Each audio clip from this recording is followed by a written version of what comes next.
You're listening to the Today in Manufacturing podcast. Hi, and welcome to a new episode of the Today in Manufacturing podcast. I'm David Manti, and with me this week are Jeff Ranke and Anna Wells. We each have more than 15 years of experience covering the manufacturing industry. Every week, we take the 5 most popular stories on our website and discuss the implications they have on the industry going forward. Before we get started, please make sure to like, share, and subscribe to the podcast. You can also help us out a lot by leaving the podcast a positive review on whatever platform you use. Finally, if you want to email the podcast, you can reach any of us at Jeff, David, or Anna at IN.com with email the podcast in the subject line. You can also subscribe to @IN Magazine on YouTube so you can catch us live every Friday around this time. Thanks for everybody that's joining us live now. We hear the banter online is already getting pretty excited. Yeah. Pretty excitable. All right. Before we get started, we have a word from our sponsor.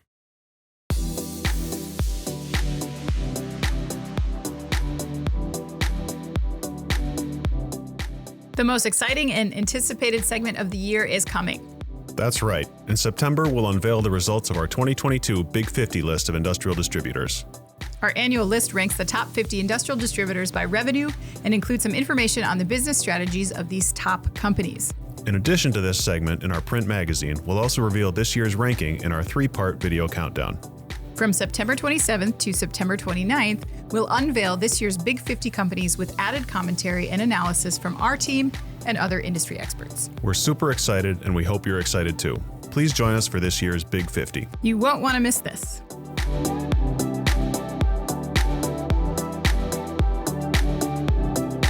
And we're back. Anna, I forgot to ask, how are you doing this week? I'm doing fine. Yeah? Yeah. No, that's, I feel like, we had IMTS this week. Yeah. And so everything is just, a beat or two or like a whole day lagging behind. Jeff, how are you doing this week? Fine. All right. I thought you'd be quieter, but you're not. Oh, me? Yeah. Oh, no, as I get more tired, the pitch is just higher and louder. It's just, it's effort overcompensating. Anna, could you tell us a little bit more about our sponsor this week? I'd love to. I think I just did. But ID's Big 50 list is an annual ranking of the top 50 industrial distributors by sales revenue. This hotly anticipated list will be unveiled starting September 27th when we go live with our countdown video series, where we'll walk through the Big 50 from 50 to 1 over the course of 3 videos in 3 days. Check them out on our website, which is indist.com, indist.com. And you'll get to see the ranking, complete with a lot of great industry analysis to go along with it. You'll get to see me and Andy on that video as well. So that's awesome. I when we first started working with Industrial Distribution Magazine, I thought I knew. I had no idea what industrial distribution was. My knowledge was I know of Grainger. Yeah. And that was about it. And no, I look forward to it every year. You guys do a great job with that. yeah, thanks, man. It's exciting stuff. Yeah. Who's number 1? Not going to tell you. I thought maybe there's a chance. You thought it was just slip. Yeah, no, all right. Our first story this week. Bezos rocket crashes after liftoff, only experiments aboard. On Monday, a Blue Origin rocket crashed back to Earth shortly after liftoff. The New Shepard rocket was about a minute into flight when flames shot out from the single engine at the bottom. On the bright side, the capsule carrying experiments parachuted to safety and nobody was on board. The emergency launch abort system lifted the craft off of the top. The launch accident was the first for Bezos' space travel company. That's Jeff Bezos, for any of you unfamiliar with which Bezos we're speaking of. Oh, that one. Yeah. However, it uses the same kind of rocket as the one that sends paying customers to the edge of space. The FAA has launched an investigation, and the rockets are grounded for the foreseeable future. The company reported a, quote, booster failure while the rocket was going 700 miles per hour at about 28,000 feet in the sky. The rocket was near max Q, and that's the point when it's under the maximum amount of pressure. The rocket is supposed to land upright on the desert floor and then be reused on future flights. Now, this was the 23rd flight for the New Shepard program and the 9th flight for this particular rocket capsule pair, which was dedicated to flying experiments. Jeff, I mean, the rocket had a good run, but when we're talking about these reusable craft, I think sometimes an accident like this makes people a little skeptical, especially when you're kind of tying in that space tourism along with the commercial space. Well, that's fair. I mean, I think it's dramatic. Anytime we see something soaring through the sky and it explodes, it's okay to be freaked out a little bit and for this to get attention. Yeah. But the reality is when you look at the track record, when it comes to projecting these craft into space, into the heavens, we're actually doing pretty good. Right. I mean, over time, you mentioned this was the 23rd mission for this particular, for Shepard, the 9th time these two things have been paired up. And it did detach just like it's supposed to in case there is some sort of bad things happening. So if there was somebody in that capsule, they should have been okay. Because everything did work out. Right. And I think when you look overall, there's been such an increase with the privatization. When you got SpaceX, you got Blue Origin, you've got a handful of other folks doing this. Last year, there was a record number of orbital launches. They had something in the neighborhood of like 145 launches.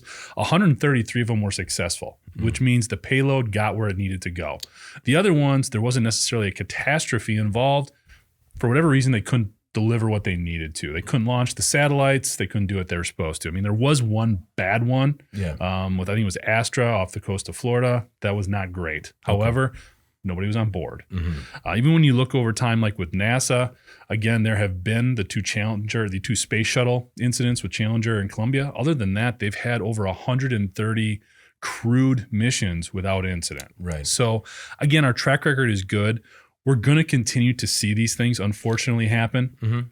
But again, SpaceX set a record last year. They launched over 30 missions, had over 30 launches.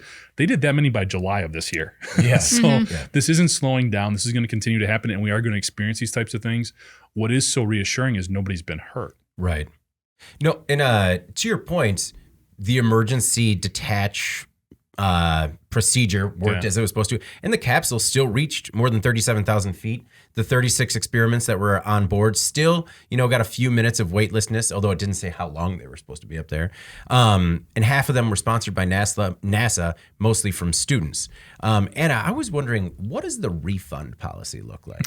On the experiments? Yeah, I have to imagine getting a payload on this thing is a bit pricey. Yeah. And it's just like, hey, so we only got a few minutes up there and you kind of promised 15. So do you prorate it? Does it go towards their next launch? Yeah, do they have to furnish a receipt or I don't know. Right, just like, you guys really lost the receipt? Come on now. I agree with Jeff on a lot of what he said. I do think that this actually speaks to the safety of the system when you see how it was handled. I think, kind of what you were alluding to, it's scary when we grew up, and we all saw that Challenger incident, and it's just worrisome that something like that could happen again. But the safety record of this new Shepard program is really good. They had an anomaly when they first launched in 2015 where the booster crashed when it landed. But since then, it's been, I think, almost 24 successful launches, which is not enough to get me on it, but it's still... I thought that's where we were going. I thought we'd broken her down. Finally, that I was going to be like, so I've booked a ticket. She's been against it this entire time, but right after the crash. It was all of that information I put out about how safe it was. It just changed everything for her. That was it. Nope. Nope. But you look at, you had mentioned SpaceX, and we had talked a lot about how the visibility of some of the accidents that they've had with those uncrewed launches and how scary those are, and is that going to have an impact on people's willingness to do this? Maybe, but as you mentioned, these two companies, they've still never had a fatality. Virgin Galactic has, and they are still selling, tickets to space. And they do all of their test flights crewed. So I think there's a risk in that, right? But overall, if you look at crewed space flight missions over time, they have about a 1.4% fatality rate, Russian and American crewed space flight missions. So I thought that was interesting. But if you put that into perspective, as much of this stuff is going on in the public eye and is still quite dangerous, look at stuff that people will do without even batting an eye. And the FAA tracks, the crashes that occur on those smaller planes, like those Cessnas and those 4-seater prop planes. Oh, I thought you were just talking about like just scroll any social media platform any time of the day. Yeah. And you'll see people making way worse decisions. With Oh, their well, regular yes, lives. for sure. But but what I was getting at was this FAA data that suggests that there are approximately 5 small plane crashes a day. Oh, man. And that's usually because of pilot error and weather conditions, stuff like that. Unlikely factors that you would see in a space launch. So what I'm getting at here, and this is my very unscientific opinion, but if you're ready to go on a sightseeing tour in like a Cessna, Oh, then yeah. you're ready Yeah. to go to space. Yeah. You know? I mean, Yeah. it's probably just as safe, if Interesting not parallel. safer. No, it's safer to go to space. It's harder to get a ticket. Harder to get a ticket. Maybe you got to finance it. There's that part. Yeah. I once worked with a guy when I was working at a factory, and we were just talking casually at lunch. He's like, "Yeah, I crashed my plane this weekend, but it was fine. I got a couple of bumps and bruises on me." And he was talking about how it was his like 3rd time crashing it, and so I figured it was like an RC drone, because he was talking so casually about it, just like, "Yeah, I crashed it into a field. I'm fine." And then afterwards, he's like, "No, it was like an actual plane that I was piloting." I'm like, "Okay, after 3, you got to maybe call it on the hobby." Yeah, or get some training here. Yeah, well, I mean, he was like a terrifying. licensed pilot, and But I mean, I know that there are some pilots. There are lots of pilots out there that are very, very experienced that fly those. But there are some that, I mean, you can get away with not that much flight time before you start. You know? Well, he was like a seasoned vet. Like he would actually take higher ups in the company because it was kind of like a novelty where he would fly people from the company to nearby potential clients and partners in the Midwest. And I found that out, and I'm like, don't you guys maybe want to reconsider your travel method if he just had his 3rd plane crash? Yeah. Red flag. Red flag. Get in one of those Hyperloop things instead. That's right. Get in a pod. This reminds me of that conversation where I accidentally swore about that eVTOL, that one that was like the kit building thing. Oh, yeah. Yeah. You accidentally swore. Jeff, I know where Anna stands on this, but do things like this make you any more skeptical when it comes to a potential trip to the edge of space? No, I'd go in a heartbeat. Yeah. Yeah. You would? I think it would be terrifying Yeah. until it like got there, like the whole process, I would definitely be petrified. But to get that experience to see like the Earth from outer space, that'd be, I couldn't pass that up. No, agreed. That's why we need to launch the podcast Patreon, and then I think we're just a few steps away from financing it. Oh, just a few. Just a few. Just a few. The other thing I wanted to mention is that on the broadcast, Blue Origin's commentators went silent for a while when everything went bad. And then they finally said, "It appears we've experienced an anomaly with today's flight. This wasn't planned." And I really feel for commentators in those moments where, what do you say? Like, obviously that wasn't planned, but you can't remain speechless. I think the one thing that I would definitely reiterate is there was nobody on board. Yeah. Like, just make sure that's very clear when you see something Right, like yeah. that. But Experiments by students, and kids live with a lot of disappointment these days, so don't worry about it. I was actually looking up some different safety stats. How many accidents do you think the average person is in, car accidents, is in their lifetime? I don't know. If you had to guess. 3. The stat is, they say that you're in a car accident. The average driver is in an accident every blank years. Oh, One every blank number of years. 7. Whoa. 20? I'm going with 3s and 7s. Yeah, you're closer. It's 18. Oh, okay. Once every 18 years. So in your lifetime, you are going to be in like 4 to 5 car accidents. How am I going to drive home after that, Jeff? How many of you? I'm due. You're gonna come backload on. yours. So you- Yeah, no, mine will be when I'm senile. How many of you had already? I've not. Or are these accidents that like you're the driver or just in? So like Just if in. like your friend's driving. I mean, that's You're not in. my fault that Chief brought us off the road. No one said it was no your one's fault. coming at you. I'm Relax, just saying. man. Okay. These are just just overall in. accidents you're Yeah. in. Oh, then I'm good for the last 18. You've been in that many? I've been in a couple. Yeah. Yeah, I should be good for a while. Mm-hmm. Yeah. Drivers on the Beltline are crazy. They are. True. That's, man. I thought that was interesting. 18 years from now, I'm going to have an anxiety attack that I won't know where it's coming from. Just like, You're welcome. it was episode 85. All right, our next most popular story this week. Personal submarines become more affordable. The U-Boat Works Nemo submersible series made a splash this week with a pair of submarines that start at just about $545,000. Now, that's still a pretty penny, but until now, the average price for a personal submarine ranged from $2.5 to $3.5 million. So it's more affordable? The Nemo 1 and Nemo 2 both dive up to 330 feet below the surface. The Nemo 1 can carry 1 passenger. The Nemo 2 can carry 2. Both reach up to 3 knots, which is about 3.5 miles per hour under the water. Perhaps the most interesting feature is that you don't need a large ocean-faring vessel to launch Nemo. They can be deployed from the beach or smaller boats, or even launched after being towed on a trailer behind a car. The company hopes to have 1,000 submarines in operation by 2030. Jeff, would you bet your lucky fin that they reach 1,000 submarines by 2030? My what? It's a Nemo reference. Oh, okay. Yeah. I haven't seen that in a long time. Okay. But just keep swimming, Jeff. Yep, I remember that. I thought this story was awesome. Yeah. I loved it. This was really cool. And what I really appreciated, Ben put this story together, his last line here is, even if the Nemo is still out of your price range, or at least it's a positive step towards a world with a submarine in every driveway. That's right. It's just like Norman Rockwell, right? A submarine in every driveway. Oh, yeah. I thought that was, I thought this was really cool. I think this could actually, the thing that leads to the thing, right? Mm-hmm. I think there's a lot of potential applications here for this. Had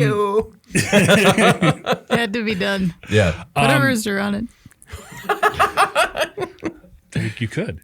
That's the next step. That's it? That's the next leading step. to that? Mm-hmm. No, I like this for potential number of applications down the line. I think, first of all, just from an educational perspective, being able to see what's underneath the water might make people think a lot more about preserving this environment that you're in.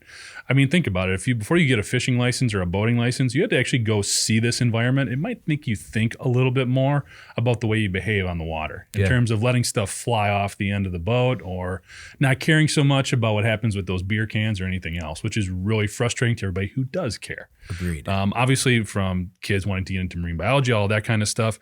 You could also see, we've talked a ton about all the plastics that are getting into rivers and oceans and everything else. If this starts to come into, not that $500,000 is a super affordable option, but if we see this trending in the right direction, potentially more of these Bay areas could invest in this type of vehicle to help with some of the cleanup involved.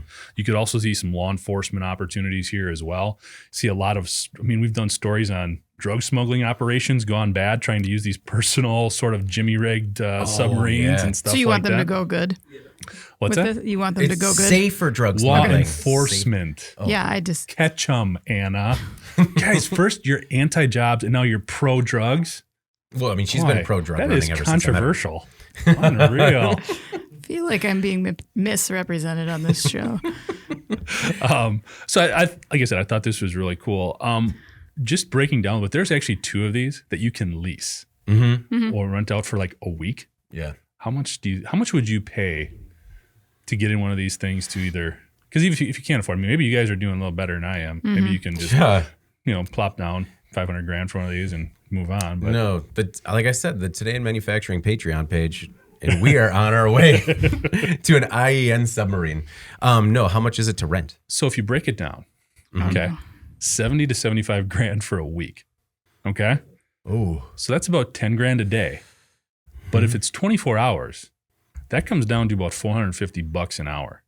It's not bad. Now, I would definitely pay $450 an hour to have one of these for that. But obviously it's not going to work out. But if there was an opportunity to rent these, like you rent a boat or a jet ski or something, that'd be amazing. Well, and I think Anna wants to get into that a little bit. But that is an interesting point about the educating people on what lies beneath the ocean floor, because we talk a lot about, I would think I would sooner go to space than travel in one of these to the depths of the ocean, because to me, that is the most terrifying. I'm just like, oh, you want me to rent a tiny coffin and bring it to the bottom of the ocean? Pass. You don't have to go all the way to the bottom. Well, and you could just take it. You could just take it. And you get to be alone with a stranger who is certified to drive it. Yeah, right. So, if that adds to its appeal. Yeah. So Anna, would you be more likely to rent one of these? And Jesse's on your side, who's watching us live. Thank you, Jesse. Jesse says, pro-drug and anti-jobs. Vote Anna. Actually, That's my platform. that would be a great button. It actually button. It actually came up at IMTS when we were being interviewed about the podcast this week. Anna's like, yeah, we cover a range of things. And somehow it recently popped up that I'm anti-jobs. And she's like, I just want to let everybody know right now, I'm not anti-jobs. Sorry, go ahead about whether or not you would take a submarine. Do you really have to ask this question? I don't know because maybe you go the other way. Yeah. Think about this. You've got small kids. What Right. about the ROI just on all the stuff that flies off the boat and the end of the pier? How many safety goggles and toys and other stuff? You haven't lost a bunch of those? You think I'd make my money back? No, but with like all the pool Not even noodles that I've close. lost? Yeah, $450 in pool noodles you would reclaim. Yeah. I don't know. I mean, I like where you're going, Jeff, but I don't know if I feel like that's kind of a slow play on like making everyone go to the depths of the ocean to like see how much plastic is in there. Like, can't you just take our word for it and stop throwing doesn't need to stuff be- in the water? Like, it doesn't need to be the ocean. This could be lakes and everything else too. yes, I get that, but like it's not like it's a big vessel. I mean, it's not an efficient. One kid at a time, one person at a time. I guess, yeah. I don't know. I do think that, you know, and you brought this up. I think probably the best application for this, or the most useful, would be sort of a recreational type market, a tourism type thing. I could see these being rented out for exploration. I mean, because if it's a fancy toy for the wealthy, then my interest in it like stops there. Like, I don't care about that. You know, I'm tired of that stuff. We have better things to deal with on this planet. But and research submarines already exist, right? I mean, maybe this brings the cost down on something like that as the technology matures, whatever. But if you're looking at what I think is the most realistic application, I guess, would be that tourism one. I just don't know if there's like a baseline of qualified maintenance personnel well-versed in submarine technology that would make me feel good about this. Like, my guess is that they're expensive to operate and probably expensive to fix. And I guess I'd worry about businesses kind of cutting corners and evading regulations because they can get away with it. Like, you know what I mean? Because you see like boat accidents happen all the time because people's objective is selling tickets. And so these tour boats, like, you know, they're in disrepair. The people's driving them aren't well trained, or they're not licensed. When you're 3 knots below the surface, something goes wrong. Life jacket's not going to help you. So I don't know. It doesn't. To me, I feel claustrophobic just thinking about this. But again, I am like the wet blanket of the panel, so I never want to do any of this stuff. If someone wants to invent like watching a movie and just like hanging out and having some popcorn, I would do that.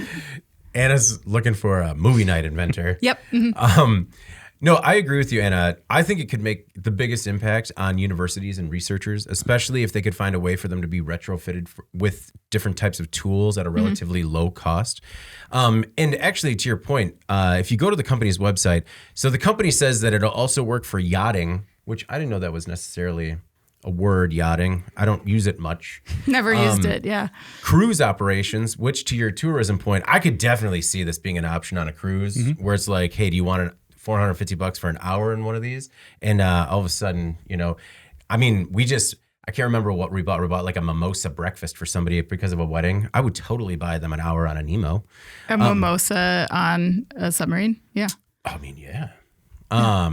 Also used in cinematography. And Jeff, kind of to your point, they don't break it down to where you can buy it per hour, but they do have a joint ownership program where you can buy an eighth of them. So you can buy an eighth of a share in a sub, and you get it for 41 days per year. A timeshare? So they're selling Totally worth timeshares. Totally worth it. It is. It's still $80,000. But Anna, to your point is that so right now they're sort of they have hubs where they can launch these submarines, and they have all the technicians there that would take care of the maintenance and make sure that they're, you know.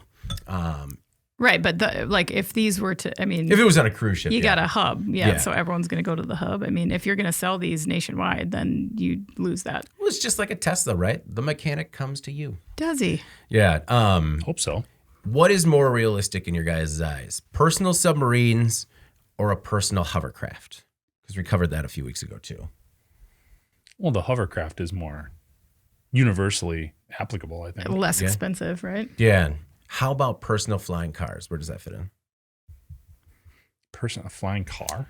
Yeah. Well, so personal submarines, we did that Von Mercer hovercraft, and to me it seems like cool, but that's kind of like having an ATV where you have it and then you use it and you're like, I'm not sure I'm going to use this all the time.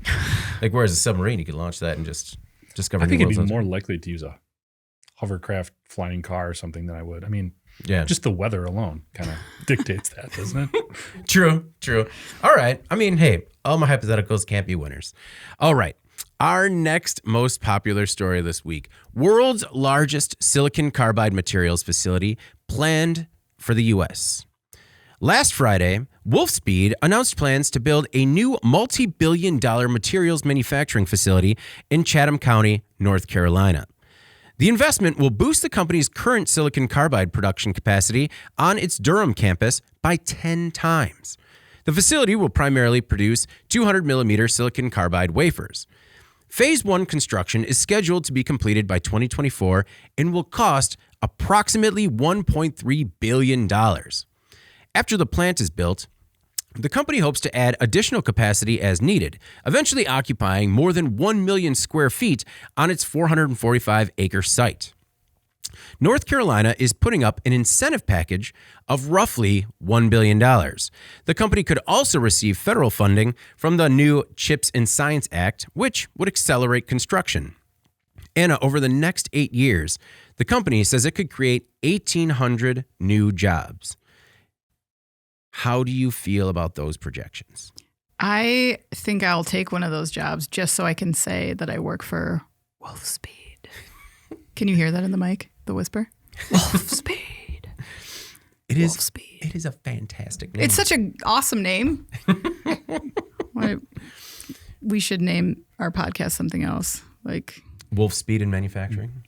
Today in Wolfspeed. I mean, Wolfspeed's been taken. But something just like was a little more like today in Fox jogging.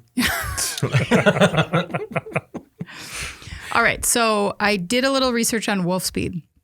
Did you guys know that Wolfspeed is the same company as Cree, but they just changed their name to I did know that. They just changed their name to Wolfspeed last year. Mm-hmm. I thought that was. I did not know that. I thought that was a little bit longer ago. Me neither. Yeah. So Cree was well known for being a lighting company, as you guys know. They made LEDs and they used silicon carbide for the diode in those LEDs. So this company was making LEDs before they were making these wafers, actually. Mm-hmm.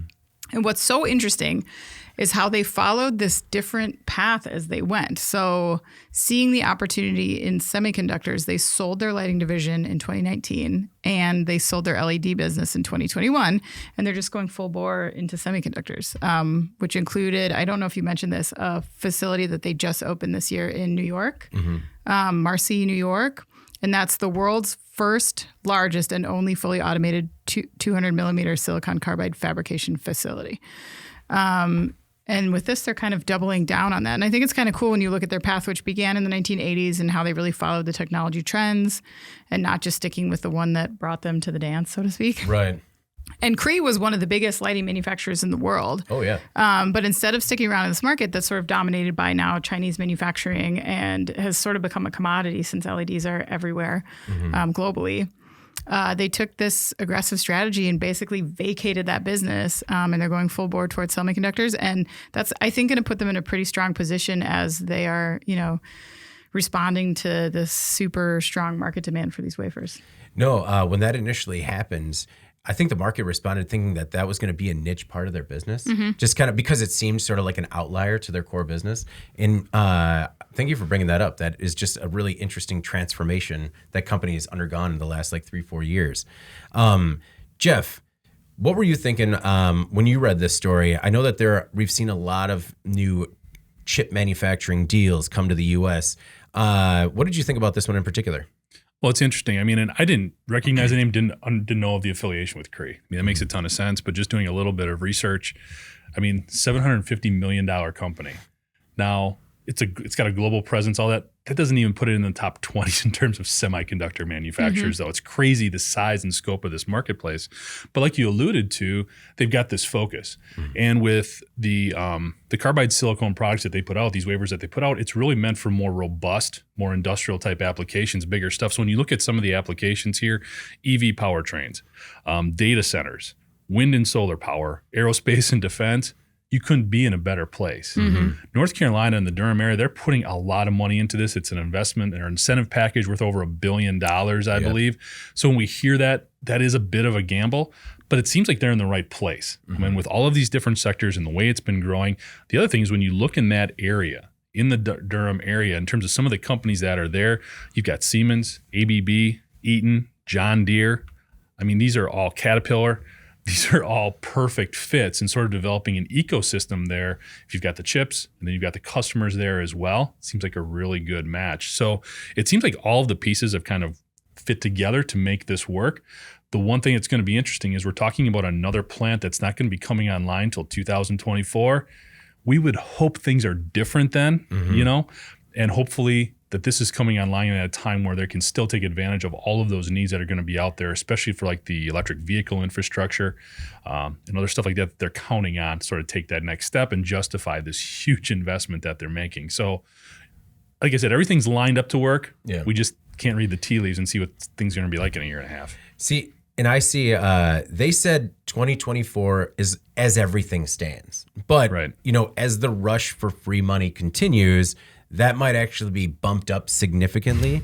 I wanted to look into the Chips and Science Act a little bit more because, I mean, it provides $52.7 billion for American semiconductor research, development, manufacturing, and workforce development.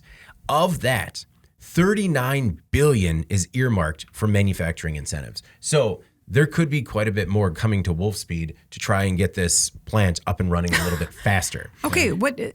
It's it's $1.3 billion plant. They already got $1 billion for it. Yeah. At what? I mean, how much more are they going to get? I mean, those incentives that's over a current amount of time, so it's not just for production or for the facility. But I get your point. Yeah. Yeah. Well, I mean, the $1 billion from the state is probably a long term related to jobs, tax abatement, and all that stuff. Yes, so, I know. Whereas from the Chips and Science Act, that could be immediate money. Right. Another $13.2 billion is earmarked for R&D and workforce development, and the law also provides for a 25% investment tax credit for capital expenses for manufacturing of semiconductors and related equipment. So, you know, if they're able to push forward a little bit faster with this and qualify for some of these incentives, they could be seeing quite a bit more money in terms of support.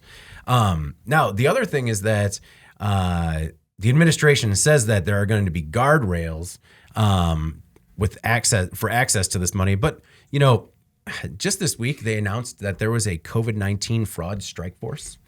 And I just remember, like, I mean, obviously we're not in the same, it's apples and oranges comparison. But, I mean, that relief came out more than 2 years ago. And just now they're getting to the strike force because there's been more than $7 billion in fraud already. Let's look into it. Yeah. You know what? We've already caught about like 1,800 people. We should probably take a deeper dive. And so I just kind of think about that a little bit more where, you know, it is a significant amount of money, $52.7 billion. And just when you're talking about within a year and a half, I mean, trying to get access to the money, moving it so much quicker, you kind of want to make sure that there's really good oversight there. Yeah, you would hope it's a little bit different when you're talking about realistically, 75 companies, 100 companies that in total could potentially be looking to take advantage as opposed to, you know, 200 million people, individuals. So you would hope that the, distribution and the sort of bureaucratic structure of it would allow to make sure it's going in the right places. But definitely a valid thought when we heard some of those crazy stories that were coming out from that relief money, what people were using it for and just abusing it. So hopefully all of those systems that we've talked about before for all of these types of manufacturing investments are being paid attention to. Guardrails. Right. I want to see what the form is. I want to check out the stack of forms you got to fill out to apply for this money.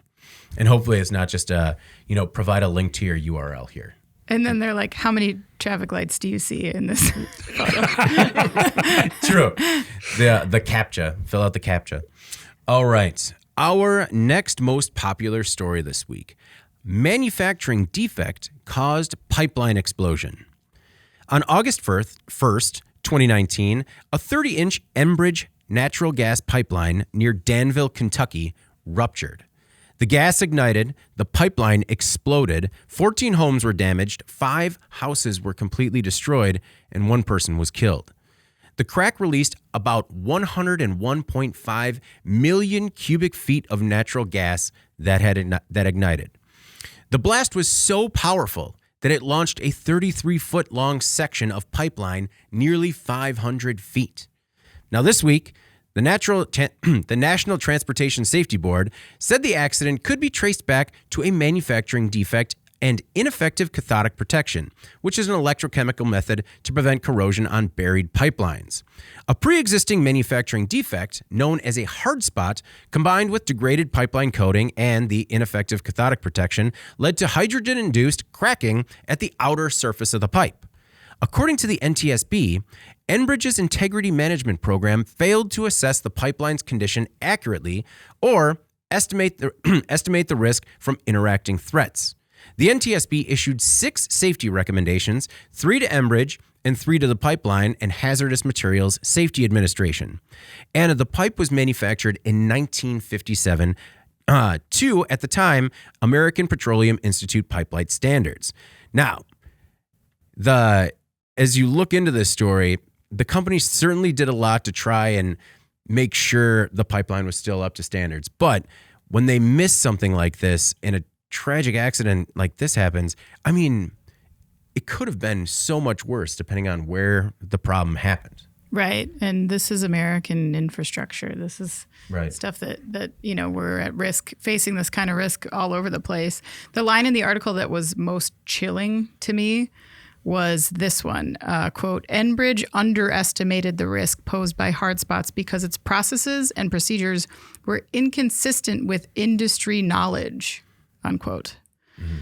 To me, that's easily broken down to read that the people maintaining this massive multi-billion-dollar pipeline, like, did not stay on top of continuing education and as a result did not know what they were doing. Like, I mean, how would you feel if you went to a doctor and that doctor treated you for your disease with a method that was outdated, not knowing that the science had evolved, or there was a new alternate methods that were now being utilized? Like, that's the same scenario to me. Like, procedures inconsistent with industry knowledge means somebody dropped the ball on education and training, and that is incredibly alarming for a project of this scope.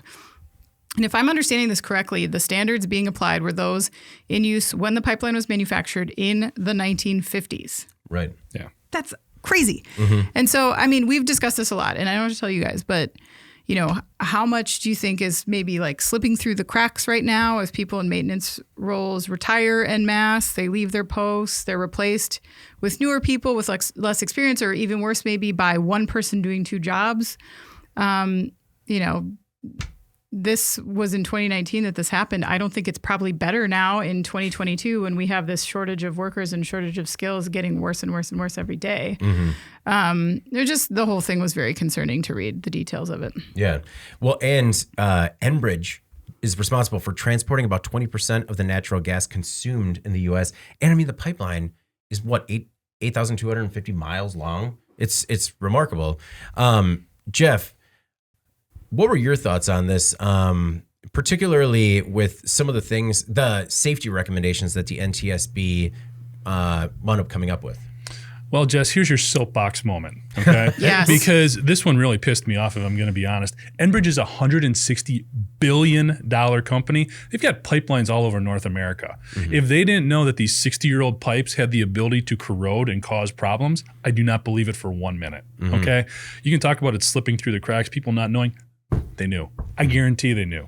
Did they anticipate it being this level of an issue and creating this much damage and creating this big of an exposure? Probably not. But they knew that these pipes were susceptible to this. There is a way to test. We've got enough machine vision and inspection technology out there that if they wanted to invest in safety and making sure that these pipes are running the way they should, they can do it. They can. They chose not to. And one of the reasons they chose not to is, of all the agencies that could be chosen to investigate this issue, they picked the National Transportation and Safety Board. Why? How can we have the NTSB, the people who are in charge of investigating aircraft incidents, okay? And checking on that, how can they also be the folks that are checking on pipelines? Now, it is within their jurisdiction. The thought is it's transporting energy or fuel or whatever that falls under their jurisdiction. It shouldn't be. It shouldn't be because, again, it's not on a train, it's not on a plane, it's not on a semi-truck.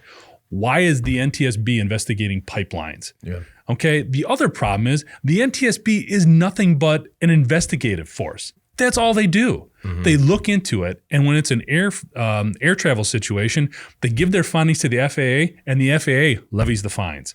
In this instance, all you got out of this was 6 safety recommendations. Yeah. Recommendations. No fines, no punitive damage, nobody was put on trial or anything. This is what's wrong here. The NTSB, we talk about no teeth, get somebody like OSHA, get somebody like the EPA involved here who can actually make Enbridge change what they're going to do, not somebody who's going to issue some paper full of recommendations. Yeah. That's the problem here. Yeah. Well, and I think, to the NTSB's credit, when you read the investigative report, it is all inclusive. And I mean, I agree when it comes to the penalty and actually trying to, get some real change to happen, because the NTSB has come out in other industries and talked about recommendations that they've made, particularly in automotive, that nobody has listened to. So I understand with you there not having any teeth. But in terms of an investigation agency, in my opinion, they did a really good job here in terms of finding the root cause of the problem, figuring out who was responsible for the problem. And it does include in the report that Enbridge kind of knew that the pipes were bad and did a lot of investigation with this, like, basically huge worm that goes through the tube, right? And identified certain parts that needed to be replaced, and they kind of dug up some of those, tried to repair them, and filled them back in without completely replacing the pipeline. So, I mean, but still, even with all that, this was missed and caused a catastrophic problem. Okay, first of all, I have no issue with the NTSB investigators. I'm not attacking them. They're doing their job. They're doing exactly what they've been instructed to do and how everything is formulated and laid out for them to do. Yeah. I'm still not giving Enbridge a participation trophy for trying and efforting in the right direction. No, yeah, it's like they still missed it. They still missed it. And if you look at the photos in the report, I mean, the size of the crater left by this thing was huge. I mean, it had to be at least 40 feet by 5 feet and then, 3 to 4 feet deep, if not more. The photos of the pipeline was absolutely mangled. And you think of a 30-foot long, 3-foot in diameter pipe being launched 500 feet. Mm-hmm. It is incredible. The pipeline also has a crazy history of incidents. So the NTSB examined the history with Enbridge's pipeline involving specifically line 15 here. So the history includes a 2003 rupture, an operational modification that changed the flow direction between 2014 and 2017, which means they sent the gas going the other way, and an emergency Danville compressor station shutdown in 2019. The flow direction change was big because it was contributing to this specific accident was that gas flow reversal project, which increased external corrosion and hydrogen evolution. Now, a lot of this also, what's frustrating for me, came down to human error and bad training. And we saw this with the explosion that I believe was in San Francisco. On May 8th, 2019, there was an emergency shutdown that occurred at the Danville compressor station. During this particular emergency shutdown, the station operator demonstrated, quote, a fundamental lack of knowledge of station operations when he failed to troubleshoot the problem and closed a valve irrelevant to the event. Mm-hmm. Now, from the NTSB, had Enbridge disqualified, requalified, or provided remedial training to the operator, the closure of the valve during the August 1st, 2019 rupture may not have been delayed, potentially reducing the volume of gas released. Remedial. Yeah, that was the most frustrating or infuriating thing for me, was that it happened a few months before. And the guy had to essentially, flip a switch or a button to turn off. Basically, he had to look at where the issue was and turn off the valve. And he didn't do it fast enough. And they knew this person was already incapable and didn't do the proper training or find somebody else to replace this person. That's what I found frustrating, because so many times we talk about all these things that we can automate and bring tech into, and sometimes it still comes down to human error that could have prevented a catastrophic problem. I don't know. But again, another story from an NTSB investigation, and those reports are just fun reading. They are like, it is a level of, we have a very tech-focused engineering and mechanical-focused readership and viewership. And if they have the time, to read those, I think it's just geek haven. Because there are so many photos of like people testing for hard spots. I'm like, I just find this interesting. It's my bedtime reading for the week.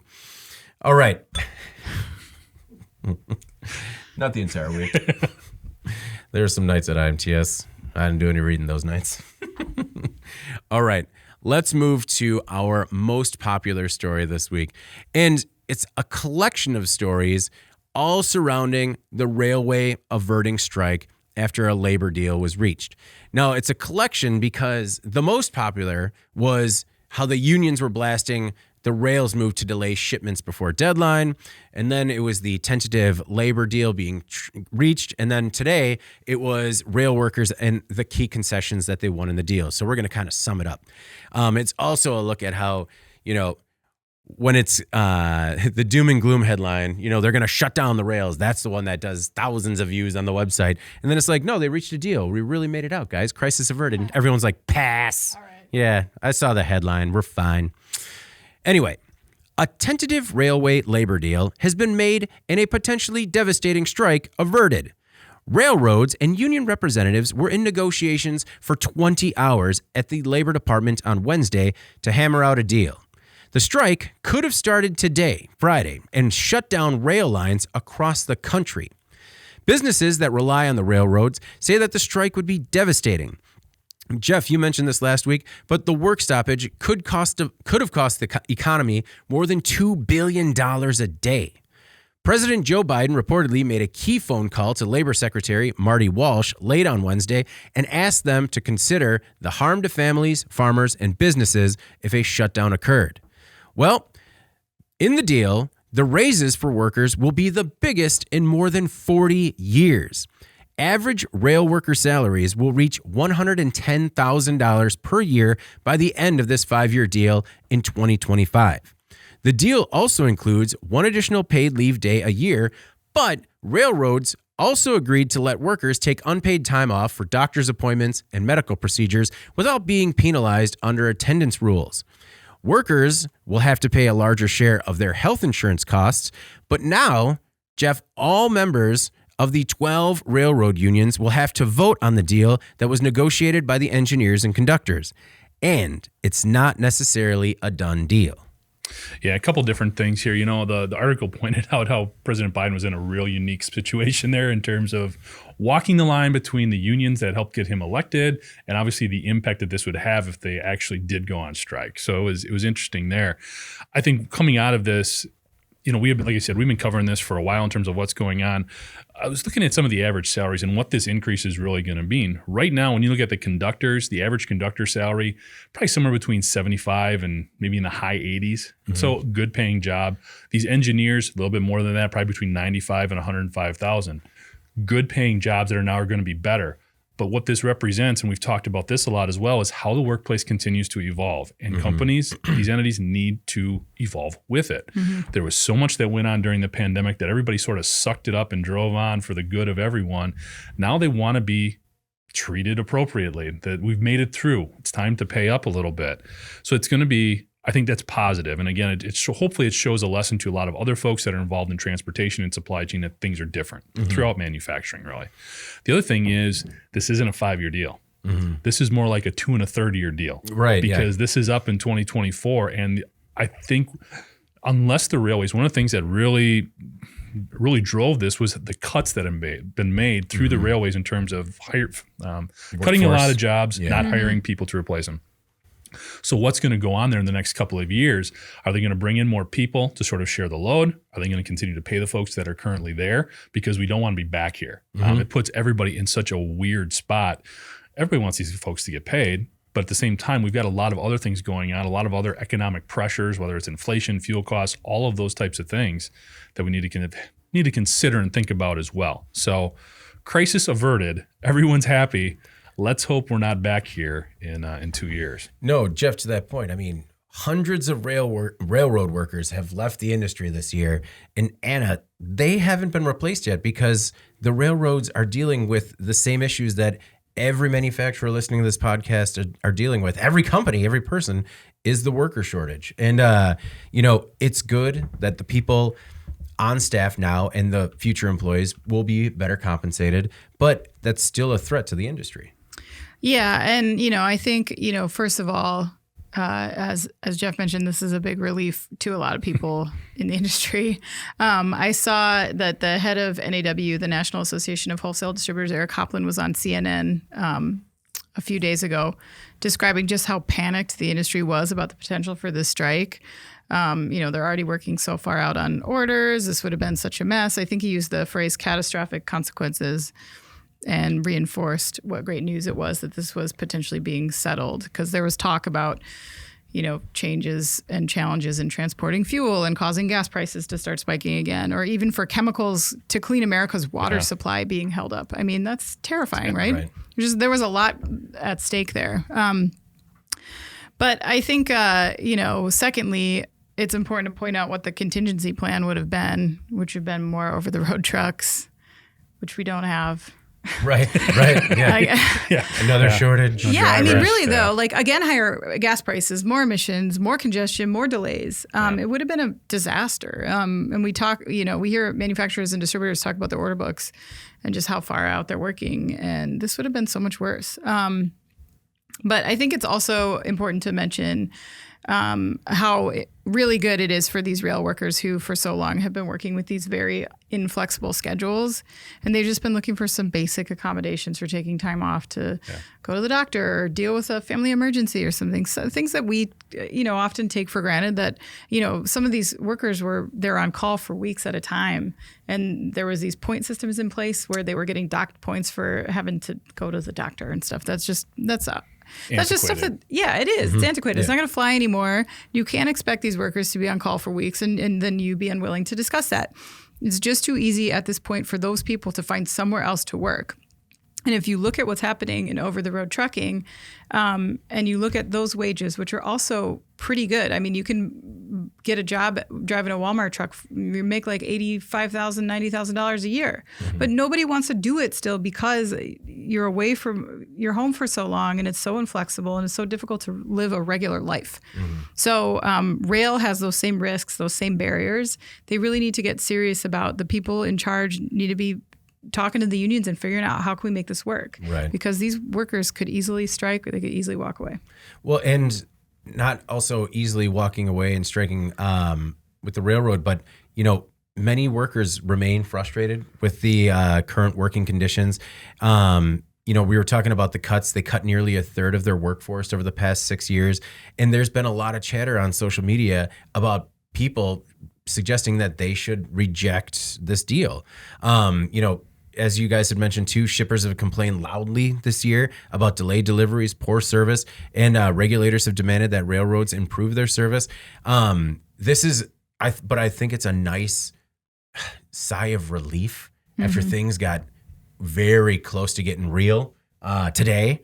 And hopefully it's not just, a 2.5 year patch like you're thinking, Jeff. Well, and rejecting it would have been very dangerous because this is the same level that the other unions previously agreed to. Okay. So if the conductors and engineers would have said no to the same, was a 24% increase, 24%, the $5,000 bonus, the time off stuff that Anna talked about, they would have put themselves in a very unfavorable, I think, from a public sentiment perspective in terms of people sticking with them. So that would have been tough, I think. What was the number last week that you said in terms of like total workers still at the railroad? It was like tens of thousands, right? If not 100,000? Yeah, I think it was like 110,000, yeah. Yeah, it's just an incredible amount of people that work in that industry. And I think they're often overlooked, their contributions to the entire economy. Mm-hmm.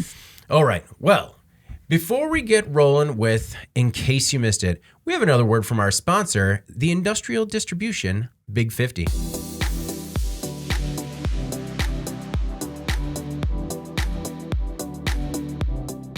The most exciting and anticipated segment of the year is coming. That's right. In September, we'll unveil the results of our 2022 Big 50 list of industrial distributors. Our annual list ranks the top 50 industrial distributors by revenue and includes some information on the business strategies of these top companies. In addition to this segment in our print magazine, we'll also reveal this year's ranking in our 3-part video countdown.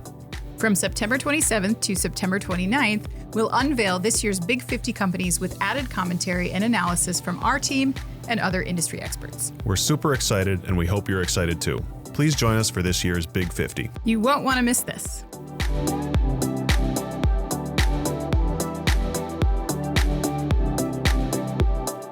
And we're back. Anna, before we get rolling into In Case You Missed It, could you tell us a little bit more about our sponsor, the Industrial Distribution Big 50? Sure. In case you missed it, the Industrial Distribution Big 50 list is an annual ranking of the top 50 industrial distributors by sales revenue. This hotly anticipated list will be unveiled starting September 27th when we go live with our countdown video series, where we'll walk through the Big 50 from 50 to 1 over the course of 3 videos in 3 days. Check these videos out on our website, inddist.com, and you'll get to see the ranking complete with a list of great analysis to go along with it with Andy and I at the helm. Yeah, just continuing to, plug this. And I always look at it because there is a lot of peripheral information. It's not just relative to exclusively the distribution market. Mm-hmm. There's a lot of manufacturing data in there that can just help on a day-to-day basis in understanding what's going on throughout the market. So it's an awesome report. True. I mean, the list on its own, like the top 50 is great, but really the analysis and industry insight, that's what I think you really are coming for.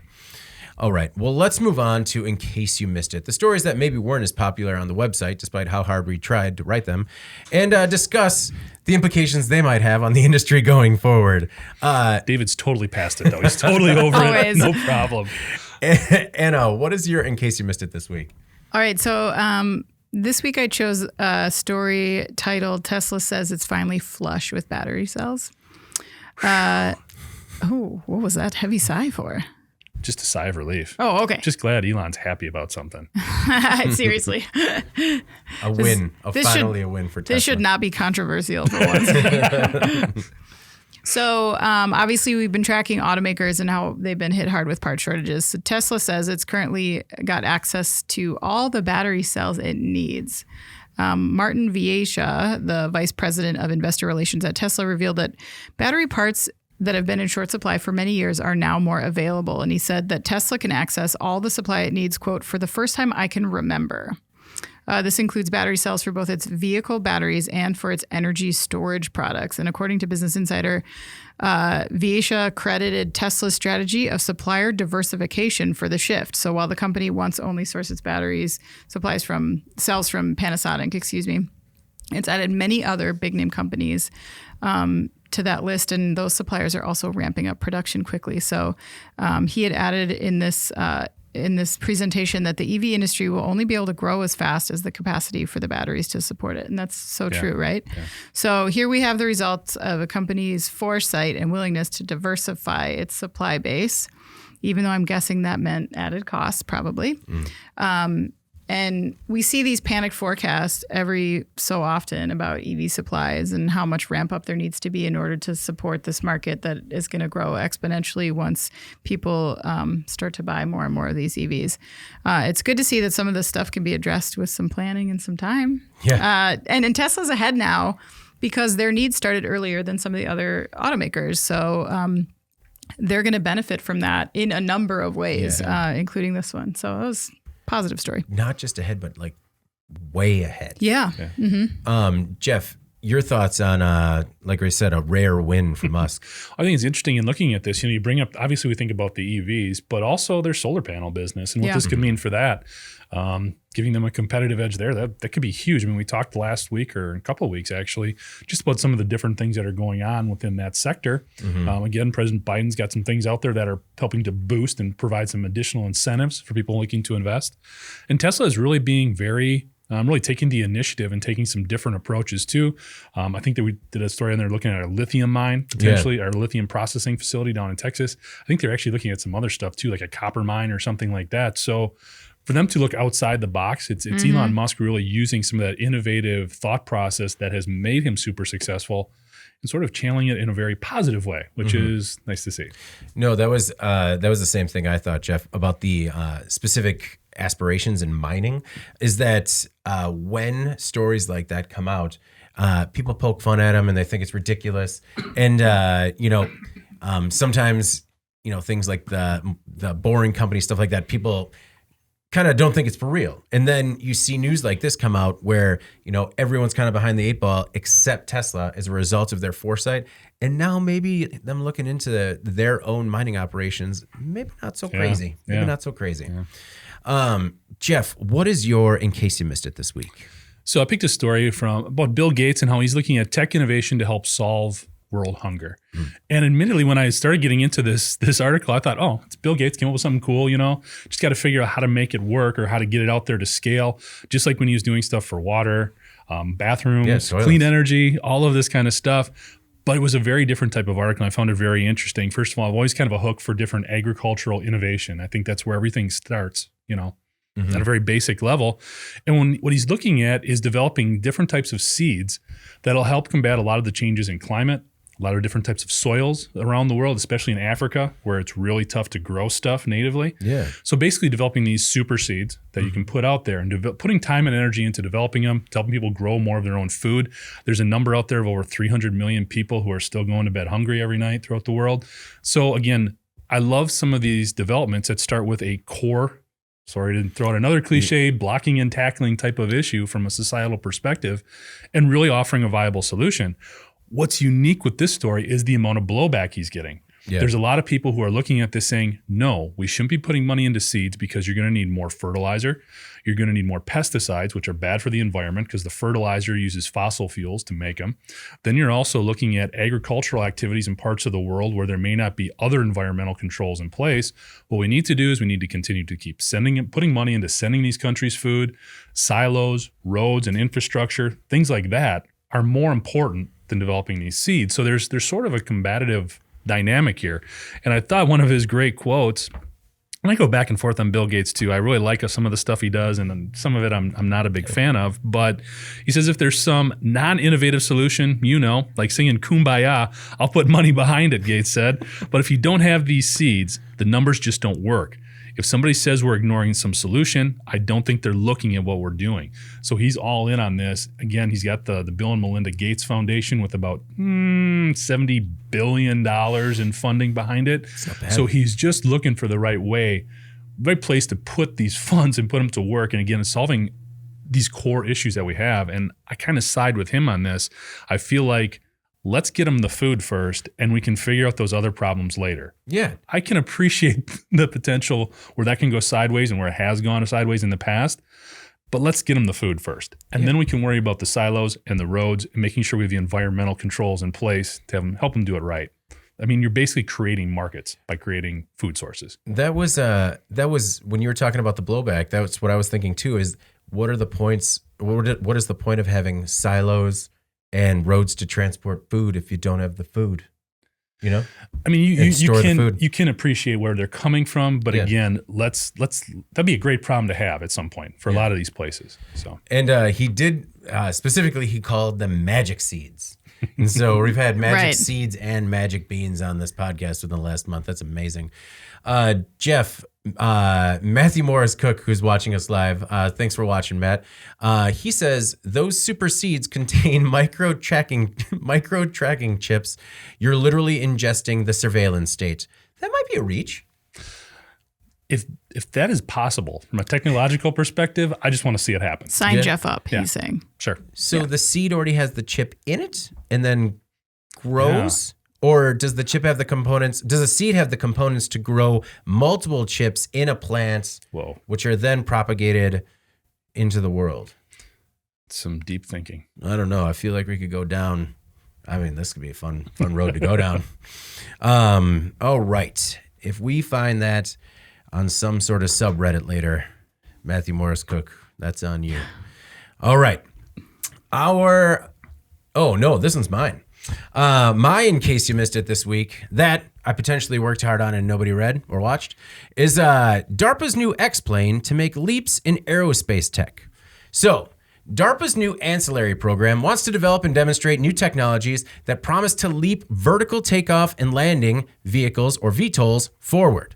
Ancillary, which is just an amazing acronym that stands for Advanced Aircraft Infrastructureless Launch and Recovery X-plane Program. And you have to see how they pick and choose the letters on these. It's like the A and the N in advanced, the C in aircraft. That's not how acronyms work. You don't just get to pick whatever part of the word letter. Yeah, no, they're just being really liberal here. But, they want to have a cool acronym and actually have it make sense. So I understand where they're going. Now, this ancillary program wants to build a plane that can launch from any environment in any weather conditions without any launch or recovery equipment. The new X-plane would be low weight with high payload and long endurance capabilities. The program is going to study advanced propulsion architectures like hybrid electric propulsion, high-density batteries and fuel cells, and advanced structures and manufacturing techniques like additive manufacturing. A lot of VTOL research has been fueled largely by non-traditional players and led to advancements in new vehicle configurations, size, weights, and power systems. New manufacturing techniques like low-cost additive manufacturing have also birthed the possibility for new architectures and designs. Next week, the program is going to hold a Proposers Day and Expo to bring together traditional aircraft manufacturers and non-traditional military contractors. And they've actually asked or invited a lot of people from outside the industry to join, kind of share their thoughts. The concept, which if you haven't seen the video, launches like a missile, flies like a drone, and then makes deliveries, kind of like that reminded me of the tube at the bank. And I thought that long-term, Jeff, this is the thing. This is where realistic advanced air mobility could start with the military and at some point lead to passenger travel. David, what thing is it? This would not be the thing that leads to the thing. This would be like first generation thing that leads to like 50th generation thing. But I thought this was really cool because a lot of issues that people have had with drones and other unmanned aircraft, flying cars, stuff like that, it's all infrastructure, right? So sincerely, I watched this. I thought it was really interesting. I really liked the video. Thank you. You were alone. No. Me and Carrie liked it a lot. She didn't watch it. No. The only concern I have, and you're more of the product development side of things, is when you see these types of projects, that's a lot of scope. Yeah. Like there's a lot of different things, and where I wish sometimes these things were just a little more focused. I love when they're talking about using this type of vessel or ship or whatever you want to call it, eVTOL, for cargo transport. Okay, longer haul type stuff, because we talked about all the issues we're having with semi trucks. So a different way of getting cargo, especially from point A to point B, I think is always very interesting to look at. Yeah. And the fact that it doesn't need as much dedicated infrastructure to take off and land, I think is also really intriguing.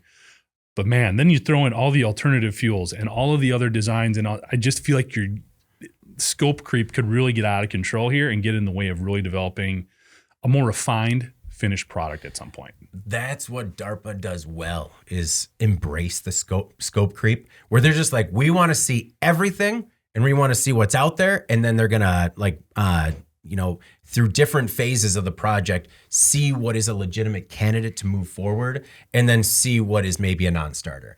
And we've followed a couple of DARPA programs in the past, and I've thought that too, where it's just like, man, they're kind of biting off a lot here. But it's something that I think the agency does well, and we'll never see this specific aircraft. Maybe we'll see an X-plane take flight like this someday, but really it's all about the technologies that they're going to develop and help fund, and where we'll see those going forward. I also just like the idea of a flying drone or plane that takes off on its own and takes off with no infrastructure and could deliver you somewhere else. When they talk about advanced air mobility, that's when you start talking about flying taxis, Anna. And it's just like realistically, that's never going to happen because they're so big. Even if you say like all you need is a car space, it's like, yeah, well, you can't just start landing these things like nothing. But if it's a little bit sleeker design, like a missile, and a little bit easier to land and take off, maybe it's realistic. Well, and I think part of like the scope creep and the proposer's day and the so many cooks in the kitchen is probably that the applications will become apparent as they go through the process. Maybe they don't quite understand exactly how this will be used or what's the best use case for this, but maybe as they develop, they will figure out that there's, what's the best use case? I don't know. Yeah, like if you watch the video, the renderings are a little crude and they're very specific shots, right? They show it taking off. They don't show how it's supposed to transition into a drone. So, we're at the first step and hopefully some more interesting news will come out of it. All right. Now, before we move into final thoughts, I wanted to propose a new segment by just doing it. This is, I wanted to call it good news because we've talked a lot about asking people to send in when something cool is happening at their company, right? And this week we had 2. And so if you guys are cool with it, I just wanted to share those because they're just kind of quick hit little things about good news out in the industry from specific companies. All right. One was sent in from Tanya. Tanya was wanted us to know that Magline recently celebrated its 75th anniversary. The company is known for hand trucks and other equipment used for material handling of payloads up to 1,500 pounds by person rather than machine. I think everyone in this room and most people listening know Magline. But congratulations on the 75th anniversary, and thank you, Tanya, for sending that in. Now, we received another one from Monica, which very coincidentally is another 75th anniversary. Weird. So it was that was a banging year for industrial companies. But the company Bernard is celebrating its 75th. And that company has a history that's rich in welding product innovation. It actually started as a storefront in the southeast side of Chicago, and now the company does customizable semi-automatic air-cooled MIG guns and other welding products. Just 2 really cool things where, companies with a rich history that have evolved significantly over time, continue to do so and do well. So thank you, Tanya and Monica. See? Simple, yeah. No, right? I like it. Very cool. All right. Well, let's move on to our final thoughts before we get out of here this week. Anna, what do you have for us for your final thoughts? Well, I just got back from IMTS earlier this week. And one thing that I forgot, having not gone to IMTS or McCormick Place in like 4 years, was where my car was. Forgot where it was. Don't you? You didn't forget where it was. You forgot where it was. Oh, yeah. That's crazy that you forgot that it was me that forgot where my car was. It was you, wasn't it? Yeah, maybe it happened to be in the very furthest spot from where we were. Ouch. Yeah. It was cool too because it was like, oh, we've gotten all these steps in the last few days. And then I was like, time to go home. Nope, not time to go home. Just going to keep walking around aimlessly for hours. So not hours, but 30, it was close to an 45 minutes. It was close to an hour because we ran into some people along the way as well. And it was, some of that was signage. I will say. I agree. Yeah, like one of it, like I definitely thought Lot C was connected to East. And once I walked over to meet you at East, and then, the parking meter would not read my parking ticket, I'm like, ooh, we might be in a deal of trouble here. And if you're familiar with McCormick Place, yes, that is the furthest possible point you could get outside of being in the city from Lot C. And when we finally made it to Lot C, yes, we were looking for it, and we were headed in the right direction, but they had all these big signs that said E. I'm like, I didn't even know there was an E, and we got kind of turned around. Yeah, that's not me. So. There should be more signs. I won't blame it on you. Mm-hmm. Yeah, I'd love to throw some shade, but I have been there, so I can't even ridicule you for that. That's an understandable mistake. There's a point at the end where we were like, okay, we knew we were close, but then there's a fork in the road where there's a staircase down and a staircase up, and I just stood in the middle and I was like, why? Like, what do we do? I don't know what to do.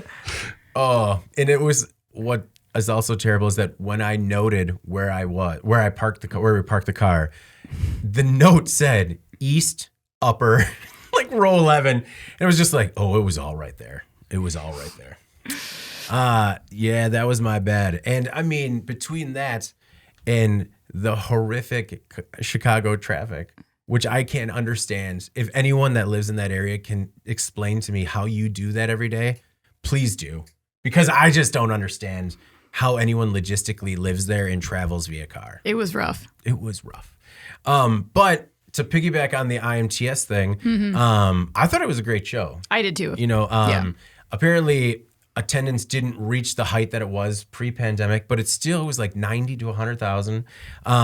Saw a lot of cool new technology that's out there. We're going to do a top 10 on it that you'll see next week, the top 10 things that we saw from IMTS. But had really good visits with, Yaskawa, Formlabs, a lot of cool 3D printing stuff out there. Yeah. Plus, there's always the car on the robot. Yeah, the Fanic lifting a Corvette, which was, I don't know why it was doing that, but it was awesome. Yeah, you know why? Because it had hundreds of people standing there staring at it. Yeah, I guess. Like getting the branding soaking into them. I also want to thank Megan Zimba, who had us. We had a cool panel discussion at the IMTS Creators Lounge. Yeah. And it was really cool. It was in this like big fishbowl in front of the South Hall. And, I'd like to thank all the people that stopped by and just randomly took flash photography of us as we're trying to talk about the podcast and everything that we do at IEN and MNet, and then just scattered. One thing I didn't make good on was I said that I would bring shirts to hand out to people. And just the logistics of carrying around shirts around that trade show proved to be difficult. How long did you actually carry the shirts? Not even out of the car. Oh, okay. Yeah, no. As I was like, I got everything ready out of the car and I had the bags of shirts. I'm like, that's just not going to happen. No. So going to send those out. We collected the cards and the contact information instead. And unfortunately, the T-shirt cannon didn't come to fruition. I don't think it would have fit in the RS anyways. Jeff, what is your final thought this week? So before I do my final thought, I'm just going to wrap up trivia from last week. Okay. So the trivia question last week, or the polling question, I should say, was which of the following topics have we discussed the most on the podcast in the last year? And the choices were non-safety related workplace dynamics, developments related to solar, industrial robots and cobots, laser technology, or maritime vessel activity. The poll indicated the most that they thought that we had talked about was solar. I think maybe those were just the most impactful, but in reality, they're like, it was Anna, not. shut up about solar. All right. Quit hugging your trees. I get it.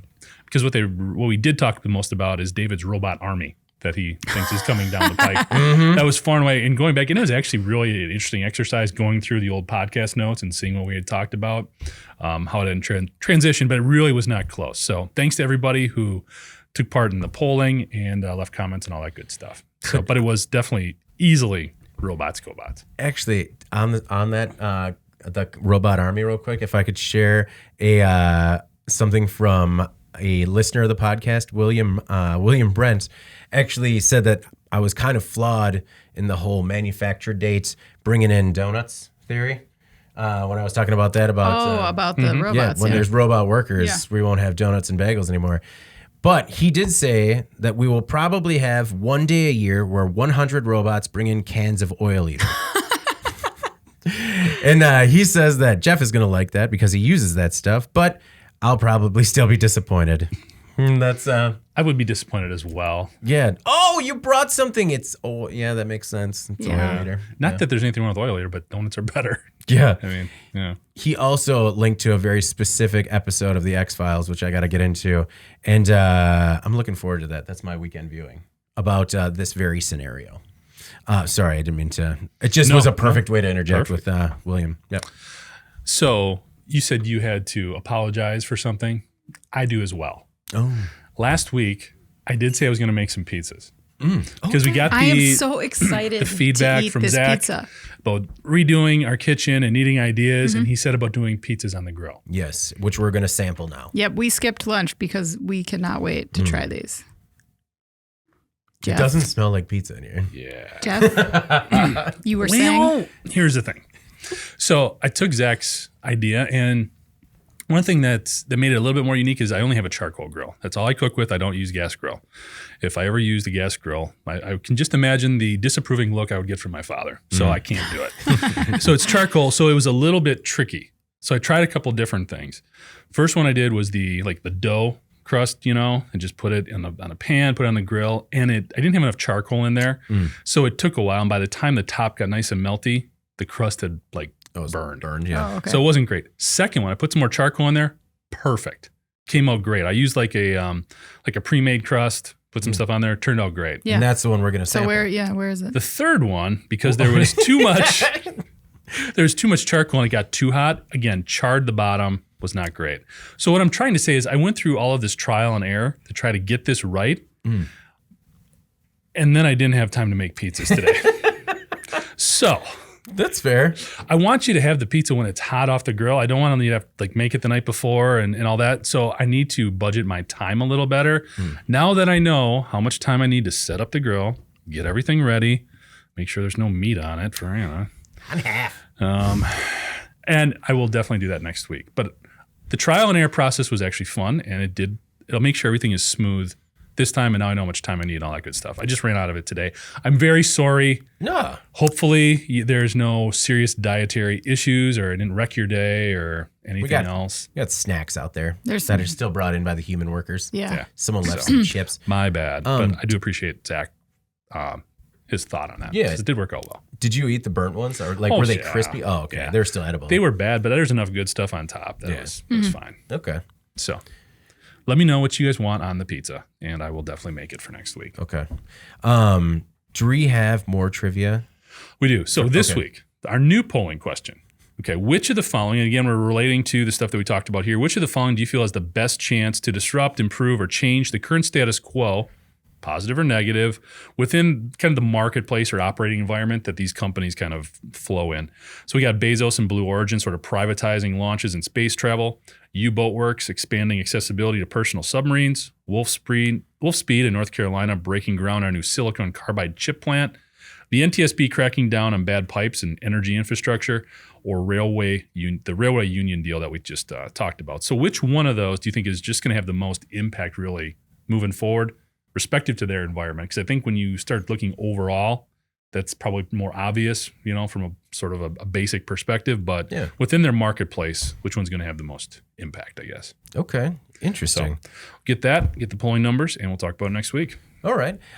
Well, we did have, it looks like Matt had a little bit of time to think tank this a little bit more. So he says the seeds contain the genetic blueprints to reconstitute the silicone polymers already present in the soil. The plants build the chips as they grow. That seems feasible to me. I mean, if two birds, it's not weird at all, Matt. Yeah. If Matt got it in a couple of minutes, I mean, Gates has that figured. All right. Well, thank you, Matt, and thank you for everyone who is watching us live. We really do appreciate the feedback. Before we get out of here, please make sure to like, share, and subscribe to the podcast. You can also help us out a lot by leaving the podcast a positive review on whatever platform you use. If you want to email the podcast, you can reach any of us at Jeff, David, or Anna at in.com with email the podcast in the subject line. And please subscribe to our daily and weekly newsletters to make sure that you get the podcast delivered to your inbox first. All right, for Jeff and Anna, I'm David Manti. This is the Today in Manufacturing podcast, and we will see you next week.